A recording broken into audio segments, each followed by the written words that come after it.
High সবাইকে। তো আজকে ছিল আমাদের পাড়ার শীতলা পুজো, আর এই টাইমটাতে সব পাড়াতেই মোটামুটি শীতলা পুজো হয়ে থাকে।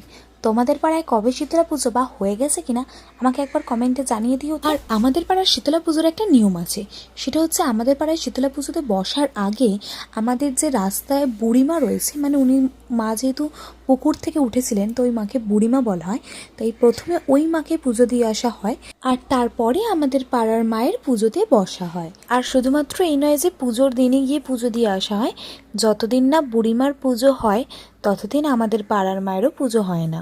মানে যেই শনিবার বুড়িমার পুজো হবে তার পরের শনিবার আমাদের পাড়ায় ধ্বজা ওঠে, মানে বলা হয় নাকি ওটা মা শীতলাকে আহ্বান জানানো হয়, আর তার পরের শনিবারেই আমাদের পাড়ায় পুজো হয়। আর আমাদের পাড়ার মূল আকর্ষণীয় জিনিস হচ্ছে এইটা, এখানে একটা যাত্রার মতোই হয়, কিন্তু এটাকে বলা হয় মা শীতলার গান। আমি একদম ছোট থেকে দেখে আসছি যে প্রত্যেক বছর শীতলা পুজোর দিন দুপুরবেলা আমাদের পাড়ায় মা শীতলার গানটা হবেই। শুধু বোধ হয় লকডাউনের টাইমে একটা বছর কি দুটো বছর, মেবি একটা বছর বাদ গিয়েছিল। এছাড়া আমি ছোট থেকে প্রত্যেকটা বছর দেখে আসছি শীতলা পুজোয় এই মা শীতলার গানটা হবে। আর দেখো, একদিকে মায়ের পুজোর জন্য ঢাক বাজছে আর একদিকে আমার পুপাই তার দাদানের কোলে কোলে নাচি করছে।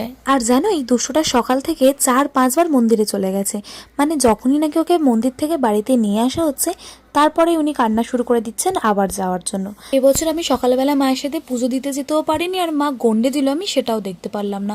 সকাল থেকে ছিলাম না, টিউশন ছিল, সেই দুপুরবেলা বাড়ি এসে দেন গেছিলাম পুজোর ওখানে। এখানে সবাই ভিড় করে কি করছিল বলো তো? যিনি মা শীতলা সেজেছিলেন তাকে সবাই মিলে সিঁদুর আলতা দিয়ে সাজিয়ে দিচ্ছিল।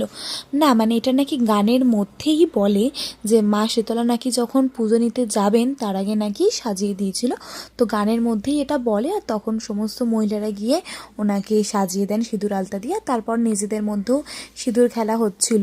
তোমরা যারা আগে মা শীতলার গান শুনেছো তারা নিশ্চয়ই এইসব নিয়মকানুনের ব্যাপারে জানবে। তোমরা কারা কারা আগে শুনেছো তারা আমাকে একটুখানি কমেন্টে হাই করে দাও তো। আর একটা আশ্চর্যজনক জিনিস দেখবে, ইনি কাঁচের গুঁড়োর মধ্যে নাচছিলেন।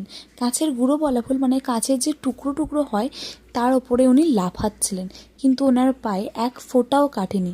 ওনাদের এটা বোধহয় প্র্যাকটিস আছে বা কি জানি না, মা শীতলার হয়তো ওনাদের মাথার ওপর একটা হাত আছেন তাই জন্যই হয়তো কিচ্ছু হয়নি, বাট উনি কিন্তু কনস্ট্যান্ট ওটার ওপরে দাঁড়িয়েই নেচে যাচ্ছিলেন। শীতলা পুজোর নিয়ম অনুযায়ী তো দুপুরবেলা খেতে হয় পান্তা, সে খেয়েছি। আর এখন আমার মামনি করেছিল লুচি চানা, আর এখানে এসেছিল ছোট পিপি, পিসা, মেঘা, দিদি, জিজু, তাথুই, সবাই মিলে চলছিল এখানে আড্ডা। আমি আড্ডা দিই, তোমরা আমার ভিডিওটা লাইক করে দাও, চ্যানেলটা সাবস্ক্রাইব করে দাও।